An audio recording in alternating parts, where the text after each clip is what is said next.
Здорово, всем спасибо за внимание. Очень рад, что сегодня пришло столько народу на вечер. Ну и рад рассказать вам про самолеты. Спасибо. Спасибо, Данил, что представил меня. Меня зовут Влад. Я уже доктор Влад. Я в свое время...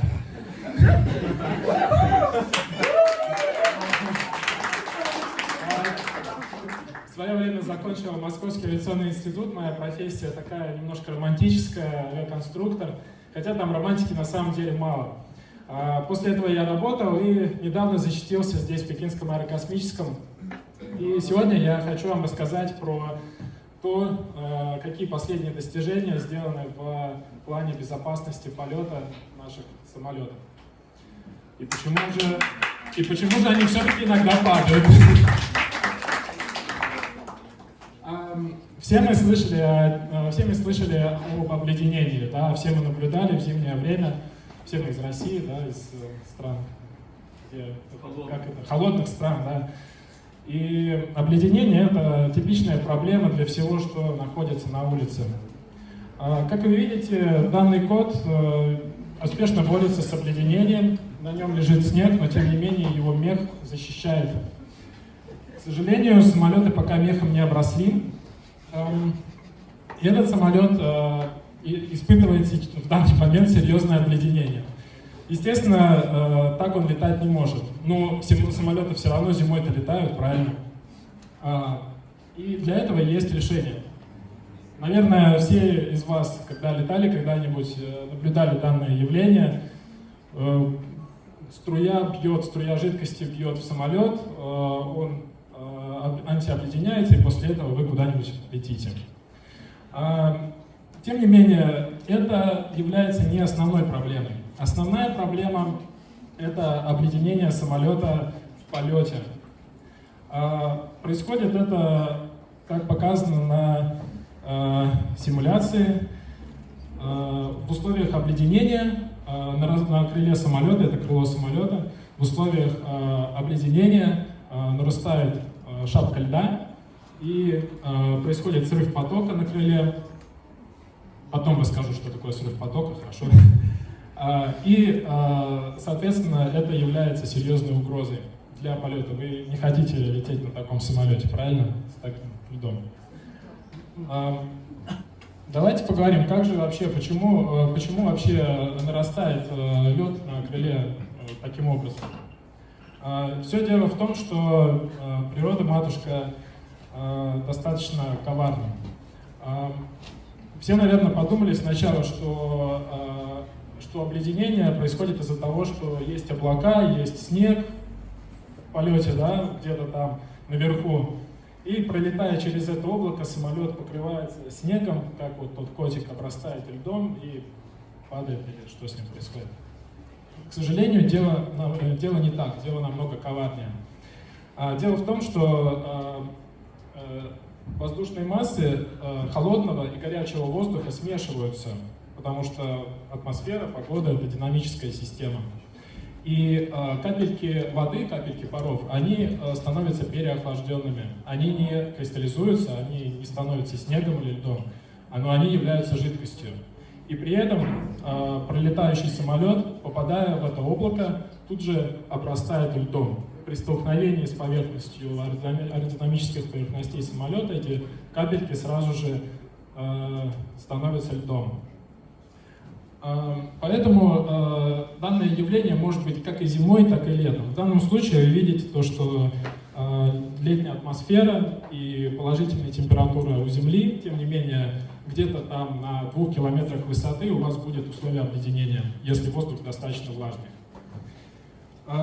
Но, естественно, это представляет серьезную угрозу для самолета. Какова же угроза? В первую очередь, это падение аэродинамических характеристик. У нас, не знаю, ребята, знаете, как самолет летает вообще, да? Слушаем тебя, слушаем. Окей, если надо, после расскажу. Здесь в 10 минут, естественно, не уложишься.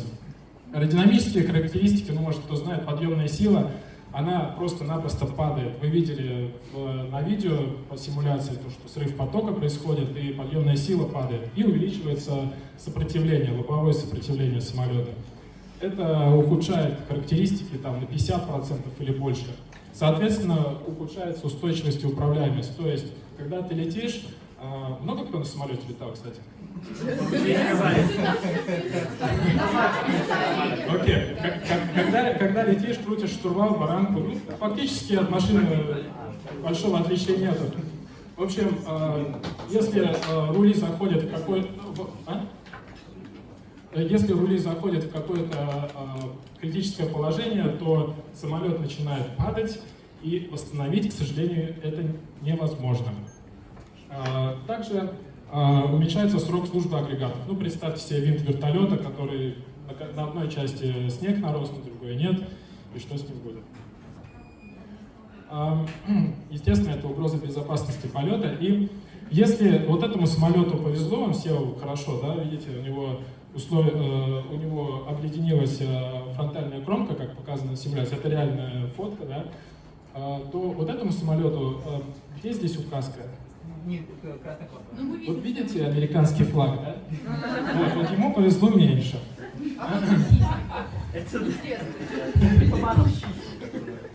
А предыдущий, наверное, был русским. Российским. Русскоговорящим.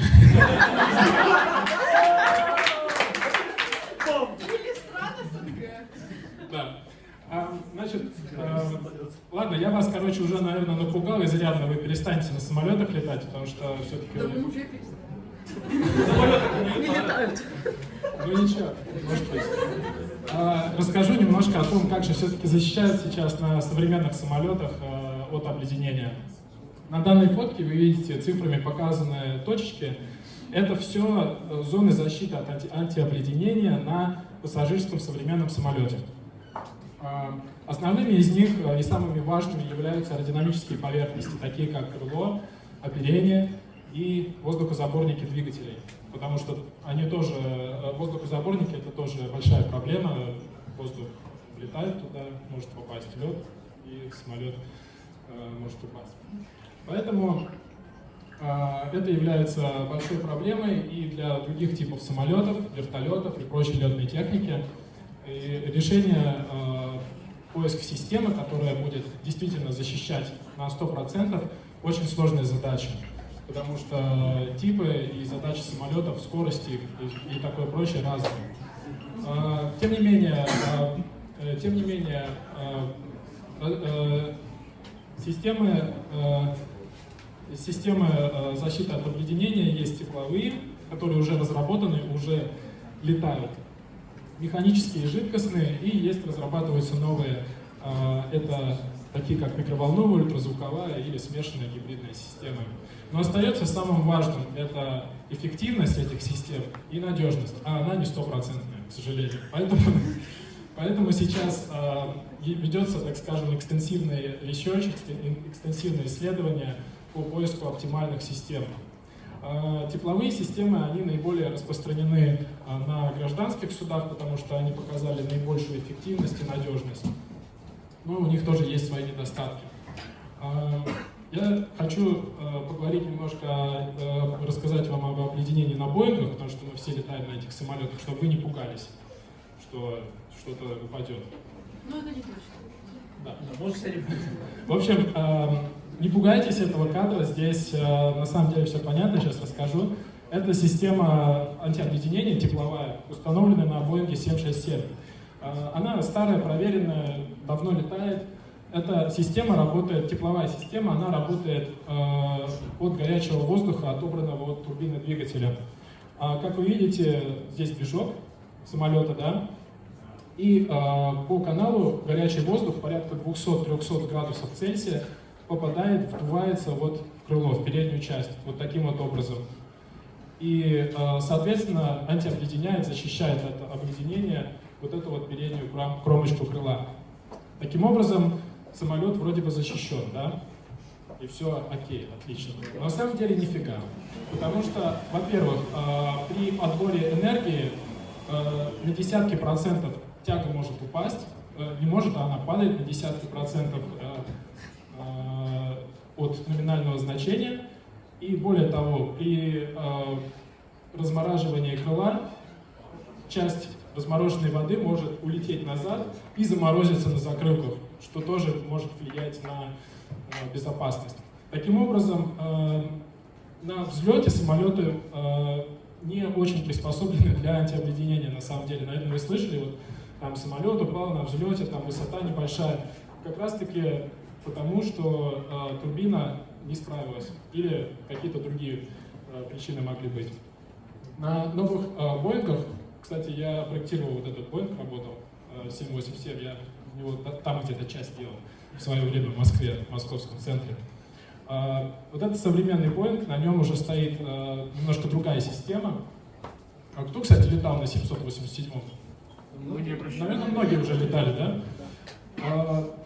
На этом Боинге тоже стоит тепловая система, но здесь она уже не горяче-воздушная, а электрическая. Они разработали свою новую систему, электрический мат, и она интеллектуальным особым способом фиксирует обледенение и удаляет его с кромок крыла самолета. Таким образом защищая. Но тем не менее, эта система тоже имеет свои недостатки, большой энергорасход, и также не защищено от сильного обледенения, может нарастать лед на законцовках крыла. На самом деле никто это не тестировал прям вот так вот в реальных условиях, поэтому все равно существует маленькая, но вероятность. Но я не советую вам остерегаться полета на самолетах. На самом деле, если условия очень уж плохие, в которых эта система может и не справиться, то в таком случае диспетчер просто говорит командиру воздушного судна: облетай, мол, чувак, там опасно. Можно облететь это по высоте, можно облететь по курсу. Спасибо за внимание всем.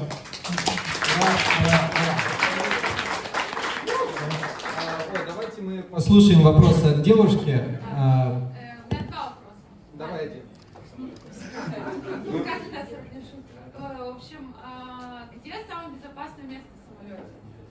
Вот я читала, что безопаснее всего это в хвосте. В поезде.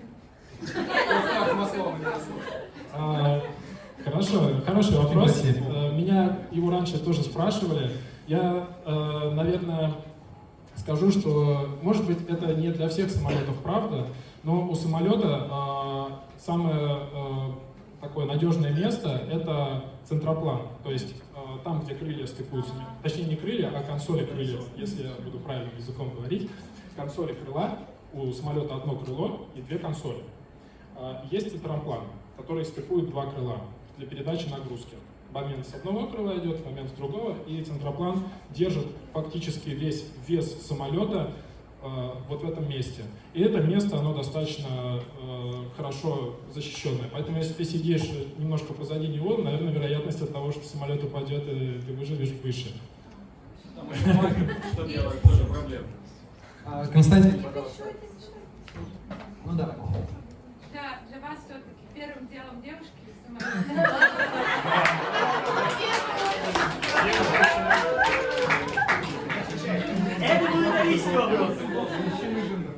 Не люблю эту песню, наверное, все-таки девушки. Костя, Поэтому самолеты и падают. Костя, задавай свой вопрос. Костя. Я хотел спросить у вас, как у специалиста, вот если говорить серьезно, как вы считаете, хотя бы в течение 10 лет возможно восстановление российского авиапрома? Или это невозможно? Смотря какого авиапрома, гражданского или военного? Пассажирского. В течение 10 лет, если произойдет чудо, и наша экономика пойдет вверх, и кто-то там захочет инвестировать, или Погосян станет президентом. Вы знаете, кто Погосян? Это был директор ОАК. В течение 15 лет. Все реально. Ставки возрастают. На самом деле я поделюсь... Просто вы говорили, вы работаете на Боинг.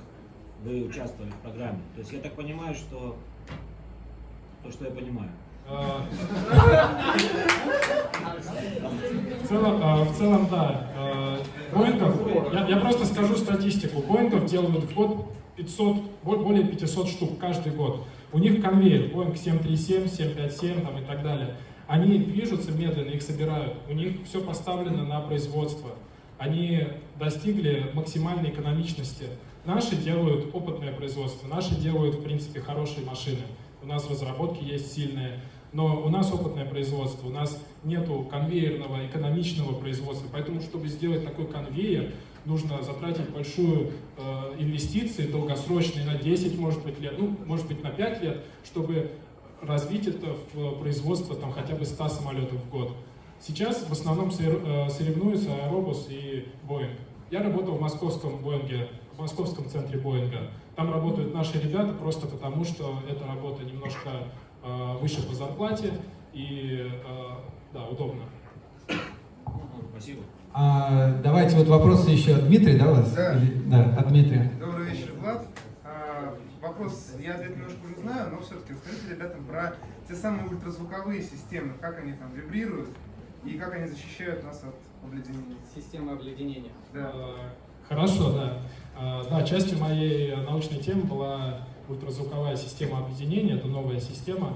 Она, к сожалению, пока не показывает стопроцентной эффективности, так что ты ее включил и лед улетел. Но тем не менее, она, по крайней мере, показывает дает хорошие показатели по весу, экономичности. Что же это такое? Это фактически ультразвуковой актуатор, который при подаче электричества дает механические импульсы.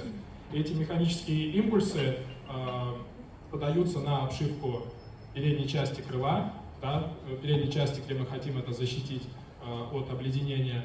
И эта обшивка начинает вибрировать. При этом используется тот факт, что наросший лед, он очень трудно отдираем в перпендикулярном направлении, но по касательной нагрузка не такая большая. И как раз касательные напряжения в детали, в обшивке, помогают разрушить ледовую корку. Но это не работает на 100%. То есть, получается, это как вот котик с первого слайда, он от снега отряхивается, также и самолет начинает подвибрировать, и с него должен, по идее, слетать лед. Да, все верно. На самом деле эти вибрации, это микровибрации, это микрометры. Они только помогают отделить прилипший лед, потому что лед хрупкий, и он просто ломается. Да. Хорошо, понятно. Сергей, пожалуйста. Есть такой вопрос. Какой, по твоему мнению, самолет пассажирский самый безопасный? Блин, ну я не разбираюсь в самолетах. Сейчас, секунду.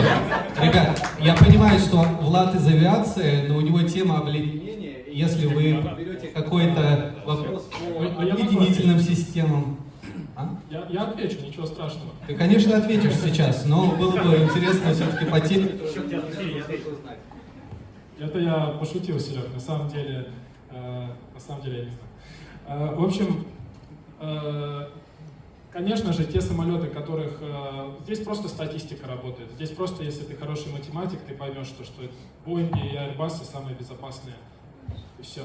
То, что падает меньше, то и больше безопасно. То, что говорят 737, там что-то с ним, с самолетом 737 Боингом что-то было недавно, но их летают, извините меня, миллионы просто. Поэтому... Так там с 8-й модификация, это ранее. Конкретный, да. Мария, задавайте вопрос. Вот у меня вопрос даже по теме. А есть вообще такая вероятность использовать несколько систем одновременно? То есть, например, тепловая не дает стопроцентного выхлопа, ультразвуковая стопроцентного не дает. А вот если, например, каждая по 50, то уже 100. Тогда твой самолет не взлетит. Безопасно. Не упадет. На земле. Не упадет. Он просто будет на земле, потому что это будет настолько тяжело и неэкономично, то будет у тебя отбирать там, порядка 50%, скажем, тяги двигателя.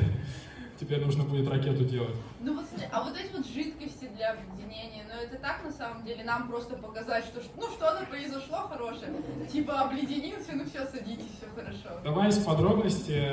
Есть очень много недостатков в разных системах. Жидкостная, она загрязняет окружающую среду конкретно.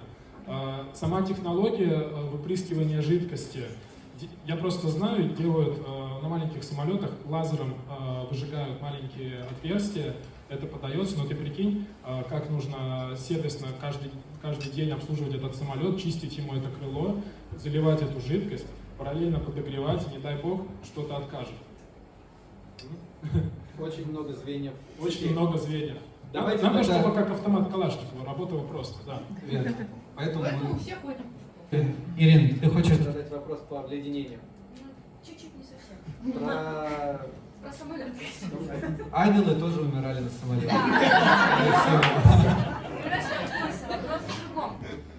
Почему, когда у самолета срок СПИ проходит, их не... Что такое СПИ? Срок полезного использования.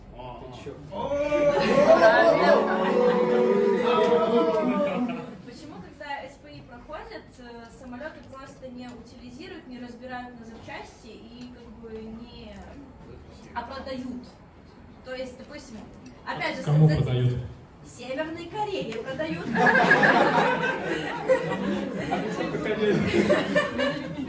Тут вопрос в чем, как бы, почему не идет какая-то утилизация этих самолетов, пойдет перепродажа, хотя даже люди знают, что это опасно, все равно это продают.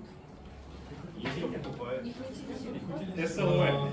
Я не знаю так много об утилизации самолетов, я не делал ресерч на эту тему, но я осмелюсь предположить, то, что самолеты не утилизированные продают третьим странам дешевле, но все равно у каждого агрегата, у самолета есть свой ресурс. Эти агрегаты просто меняют. Рама остается, какие-то части остаются, у которых ресурс выше, которые еще могут отлетать. Я, например, скажу такую вещь, быстро, Дань.